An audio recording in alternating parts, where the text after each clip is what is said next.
Yes, it's after further review. Good morning, everyone. We welcome you to WKYC.com. On our 3 News app and on Facebook Live and YouTube, I'm Dave DeNatale. That is Jay Crawford.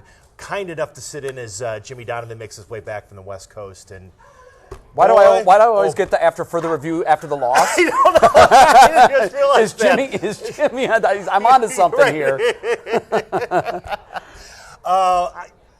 Jay Crawford, I put it out there for everybody, and this is how we'll start with you. Get your comments in here on Facebook Live, and we'll read them throughout the show. Also, you can tweet at us at Dino Cleveland. Today's after further review question: rate your level of concern about the Browns after Monday night's debacle. It's 1 loss, it's no biggie. I smell trouble, or you're at DEFCON 1. I'm ready. I'm in full panic mode. I'm hitting the shelter. I'm in big trouble. I'm in the middle. I smell trouble. You're not the only 59% right now. All right. And we'll see how it is. What percent says DEFCON 1? 20%. Yeah, well, I can make an argument for that too. Yes. Especially if you lose to Seattle next week. If you lose to Seattle on Sunday, you're 2-5. Yeah. And at 2-5, your season's probably over.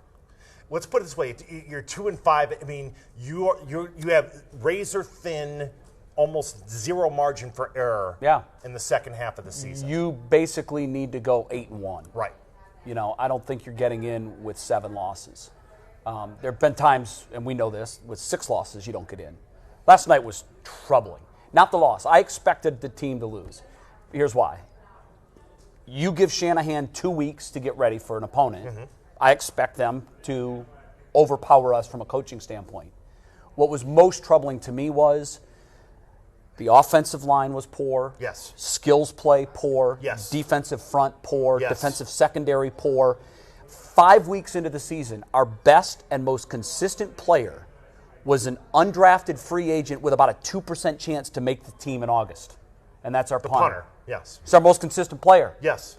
And he was again last night. Collectively, this team quit. That's my big concern on this Tuesday morning.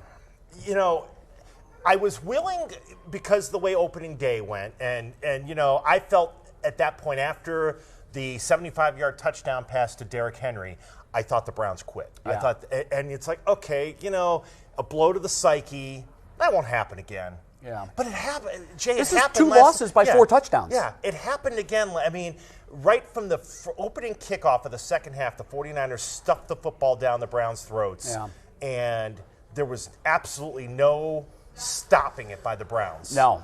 And can we talk about the wide receivers for a second? I know the numbers for Baker were terrible. 8 of 22, 100 yards, couple of his picks, rating was couple of 13. Fumbles. His rating was 13. It was horrible. Yeah. There's no way to sugarcoat that.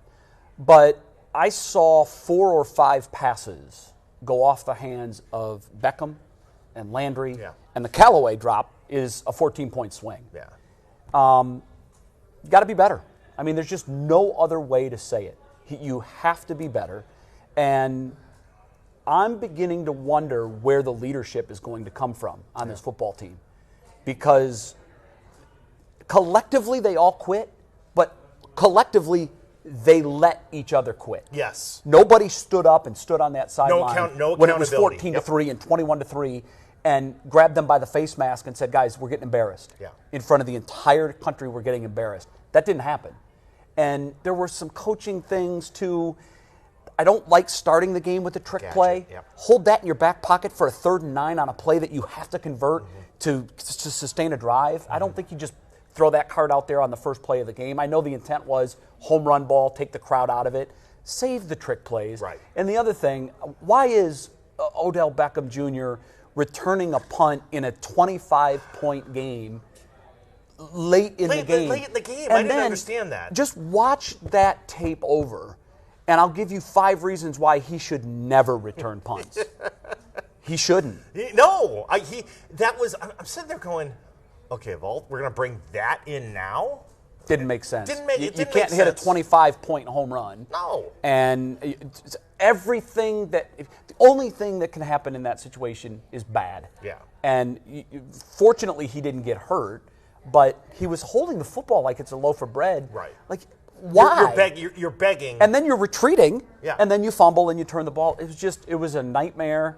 And as bad as it was, Dino, all of that being said, the reason I'm I smell trouble and I'm not at DEFCON 1, we could win Sunday against Seattle.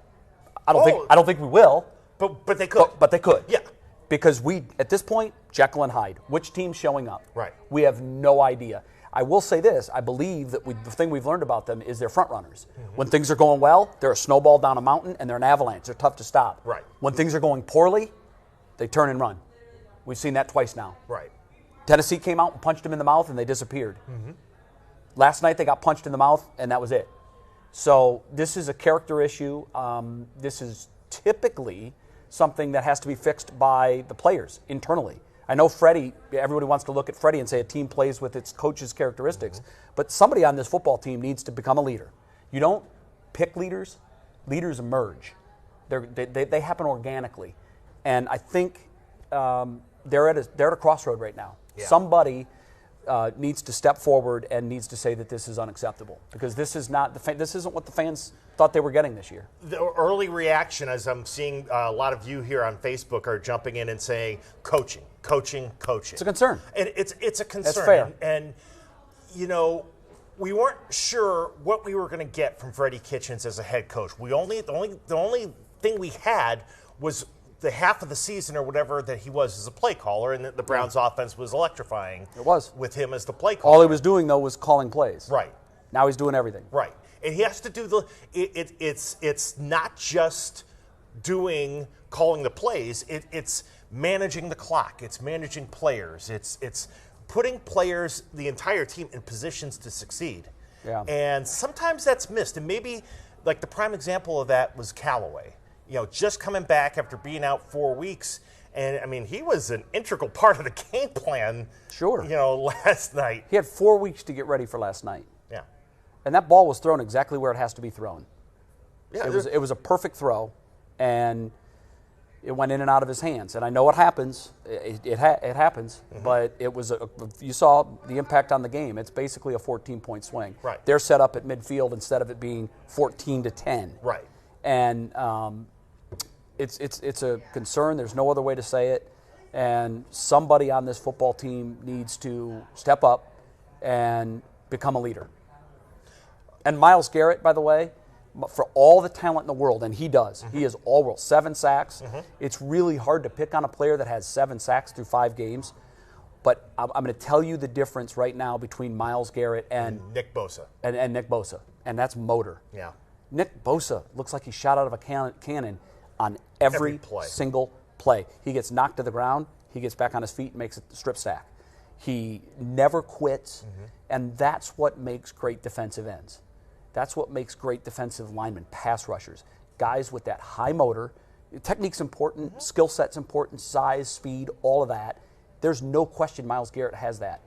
Myles lacks the want to that a Hall of Fame impact type defensive front pass rusher needs to have. Right. And it was on clear display last night for everyone to see. Bosa changed the game. Bosa.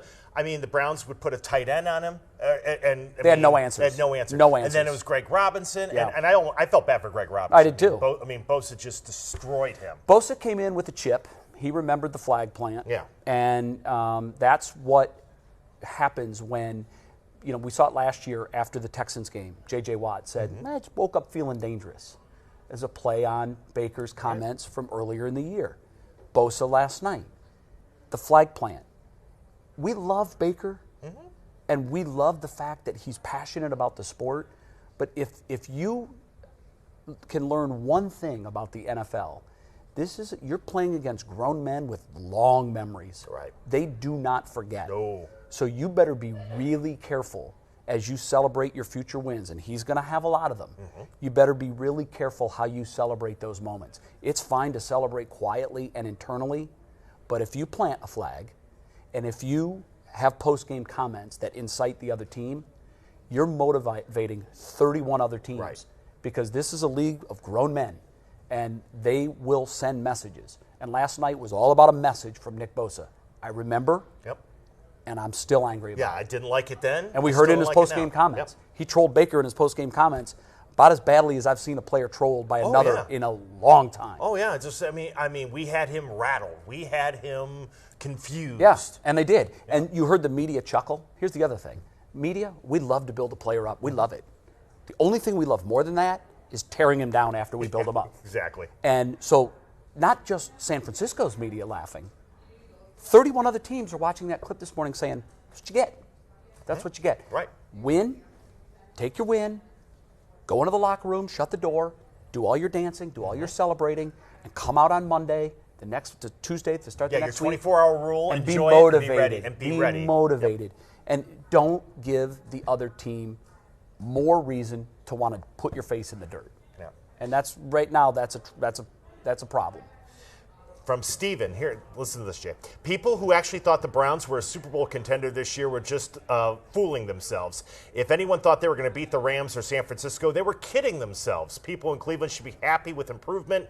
They'll still most likely win the division and go to the playoffs. I know that would make me happy, and then set them up for next season to continue improving. Okay, that's fair. Super Bowl expectations way out of bounds. Way off.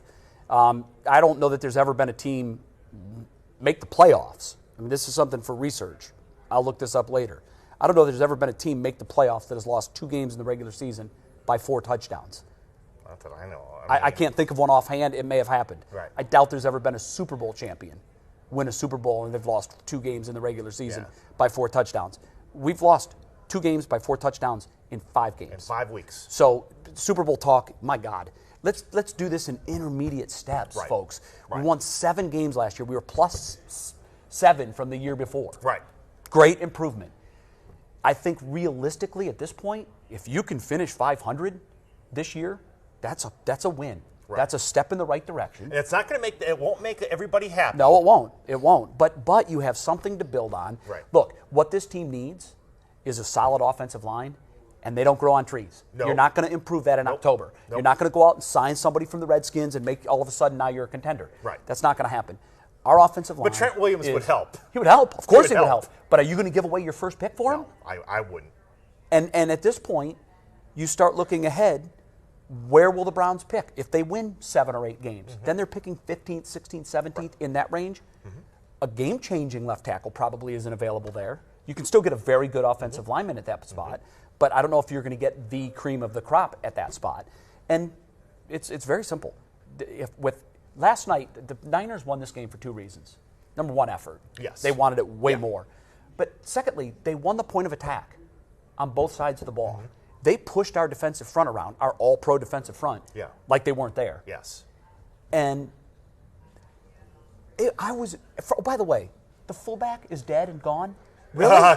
Really? That model last night, and I love the fact that Booger said this during the telecast. That travels anywhere, anytime.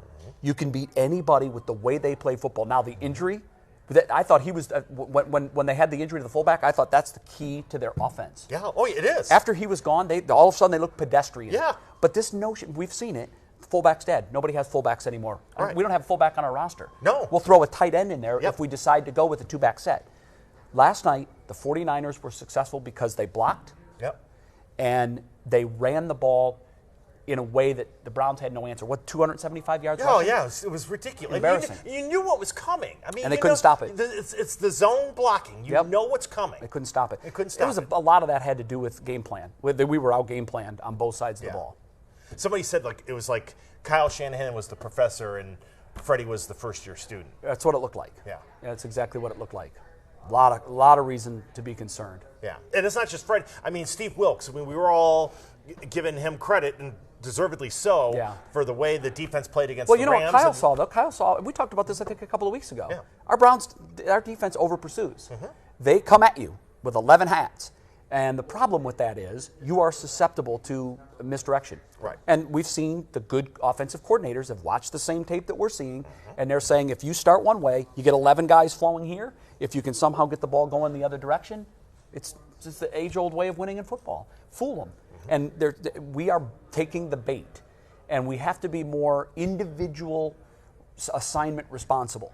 There have to be guys that stay home on those on the flow, because we've proven that we can be gashed on plays that start left and go right. That's what they did on the very first play that went for a touchdown. Right. They got great blocking up front on a couple of seal blocks, but that play, the flow was initially going to the right, and they ran it back to the left. And they ran everything to the left. Untouched. And they caught us in the wrong defense, too.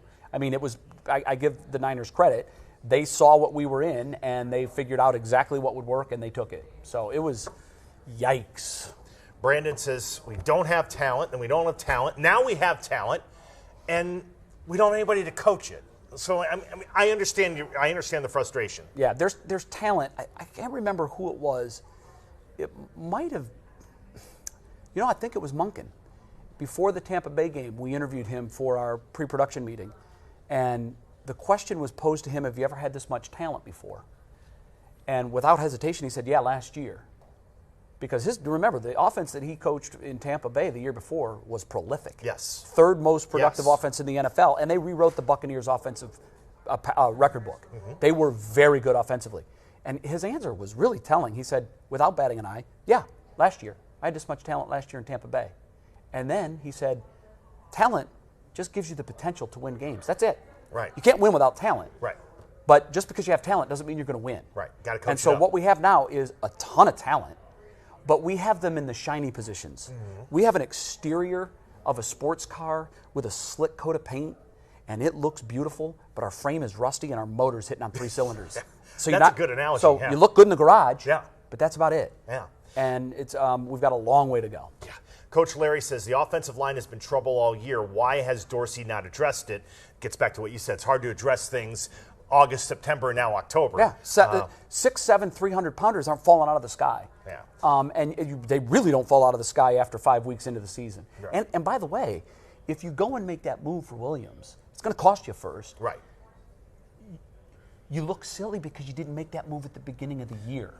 Right. So now it looks like a desperation move. And is it even possible to save the season? I know it seems weird to say that at 2-3, but when you have the Seahawks and the Patriots up next, you're going to be underdogs in both those games. Oh, yeah. Now, the back end of the schedule, the last 9 games, only 2 teams have winning records currently.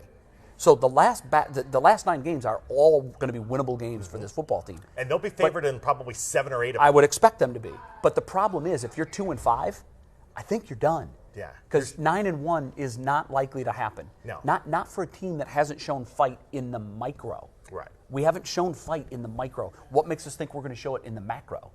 Like, what is it when it's 2-5? Is that the equivalent of being down 21-3? That kind of feels like we it, throw up our hands and we run. Right. So I don't know that if you make that Williams deal, you're better, no question, you're better. But you gave up a first-round pick, and now you're 2-3. So I don't think you can do that move now. I just don't. I'd be stunned if they did that now. Danny brings up a point. Why can't the Browns execute in the red zone better? I mean, that's something we've seen all season long. I'll tell you, that's a good question. And one of the things I noticed last night, and this is going to be a problem, it's just who he is. There were a couple of balls where Baker had receivers wide open, and they were overthrown. My theory on that is he's 6 foot. He's a shorter quarterback. He gets a lot of balls batted down, and he knows that. So his tendency is to put more lift on it to get it over the line. Right. That's great, but you're throwing hospital balls. You're making your wide receivers have to go like this over the middle. Right. And that's how you get wide receivers injured. And Jarvis missed a ball. Landry missed a ball. Ratley missed a ball. Go back and look at those. They were all well over their heads. Yeah. So I think when you get into the red zone where everything tightens up, it's very difficult to throw a touch pass unless you get a tight end on a backer and solo coverage on a slant. Right. Then you can touch pass into the corner. But typically, the ball that he threw to Callaway that was intercepted was a target on the ground. Right. But you got to have a passing lane to do that. So clearly, it's just math. It's physics. If you're 6'5", your release point is here. If you're 6 foot, your release point is down is here. 5 inches below that. Right. And those 5 inches, oftentimes, watch how many passes just missed getting deflected in the NFL. Hands are up on every play. There are so many balls that just miss getting tipped. But when you're 5 inches lower than the prototypical pocket passing quarterback, those balls get tipped. I'm not saying you can't win at 6 foot. Russell did it. Right. Breeze has done it. It can be done. But typically, you're going to throw a lot of balls that are high because you're trying to get them over those extended arms of the defensive line. I saw some people talking about this on Twitter last night, and it's interesting. So far, with the exception of the Jets game, the Beckham experiment to this point has been disappointing. And it's not all, I'm not blaming all on Odell. No. But it's been disappointing. Well, 2 catches in the last 2 games. Yeah. 4 combined. Yeah. I mean, if you're going to grade it out, and I'd say it's incomplete because the jury is far from being done on this. But if you're going to grade it through 5 weeks, yeah, disappointing. For sure. Yeah, and I know. I mean, they're trying to get him the football. They are, and complete with trick plays on the very first play with him throwing the ball. I mean, they're trying to get the ball in his hands. I give them credit for that, but at the same time, he was brought in here to be a big play, game-breaking receiver. There were times he was guarded last night by an undrafted rookie. Yeah. If you tell me that the most prolific receiver in the game over the last 5 years is going to have opportunities against an undrafted rookie defensive back, I'm thinking that he's going to have 9 catches, 150 yards, and a couple of touchdowns. Oh, yeah. Hit 2 for 27, yeah, I believe, something like that. It's disappointing. And I don't think it's fair to put all the blame on Odell. Look, it comes back to what I'll always go back to.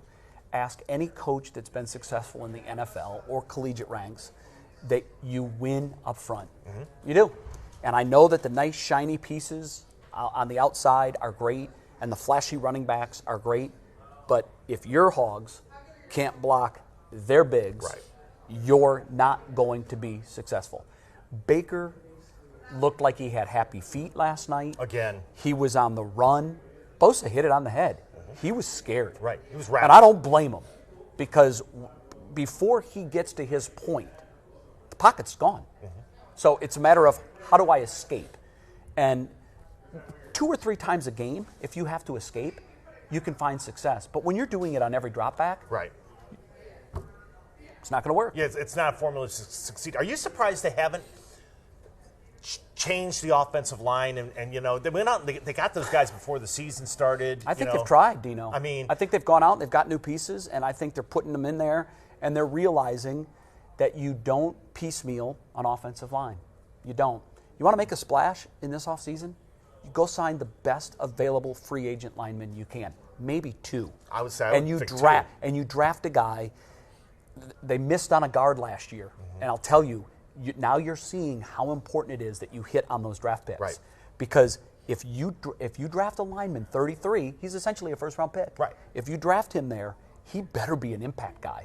He can't see the field. Right. I mean, he plays. The only time you ever see Austin Corbett is on special teams. That's it. And so you can't build an offensive line out of desperation, trading away your first-round pick for a guy that has a lot of miles on the tires and 5 games into the season. Right. At this point, you are who you are. Mm-hmm. You can only coach these guys up so much. Look, Robinson against Bosa, 10 snaps.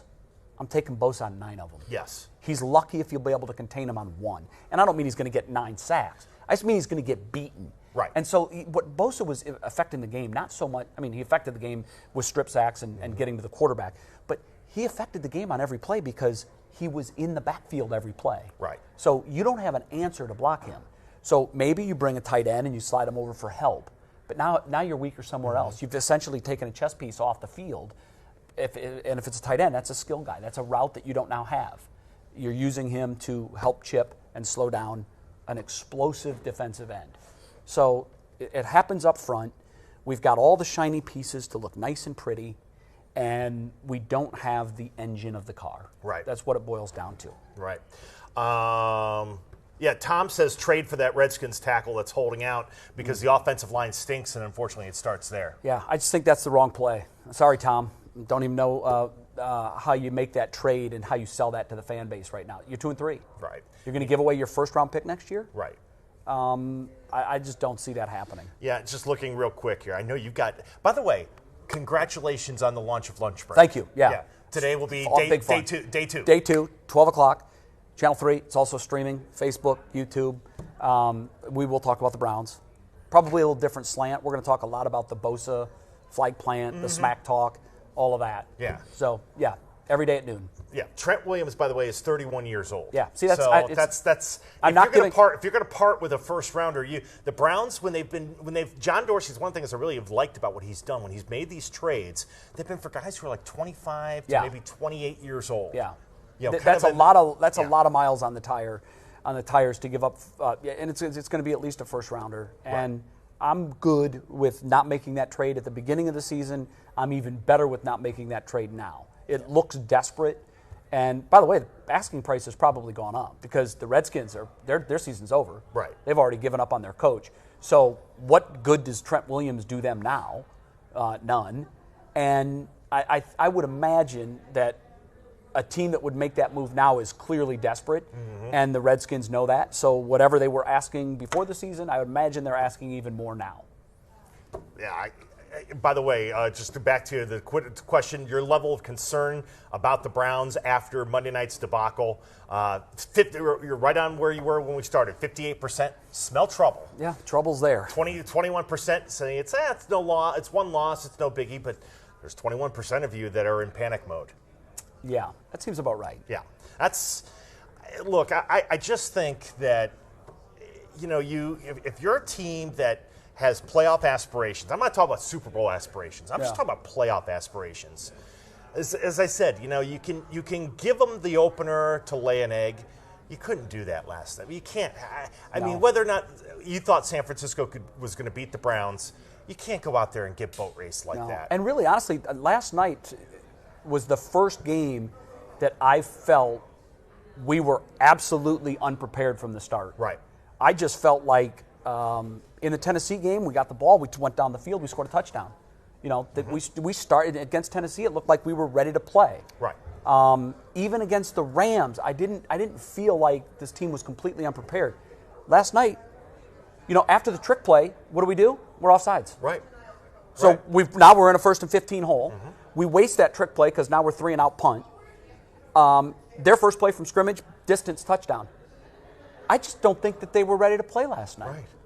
And I don't know how you can, after a big win like they had against Baltimore, at Baltimore, I didn't expect a victory, but I didn't expect this team to come out and look like I think they thought the game was still an hour away from starting. I don't know if the travel hit them hard or what. I heard the guys on Carmen and Lima talking about it as I was driving in. The Browns decided to leave on Sunday for the Monday night game instead of giving an extra day to get acclimated. I mean, I know it's hard enough. It's hard enough if you're a tourist, flying to the West Coast. Bad idea. Bad idea. It takes a day to get your legs back. Yeah. And we know that now. Can we re-tee this and play it again tonight? Please. I've always been a huge proponent of travel, and there's science behind this, Dino. Yes. I know they probably just played their gut.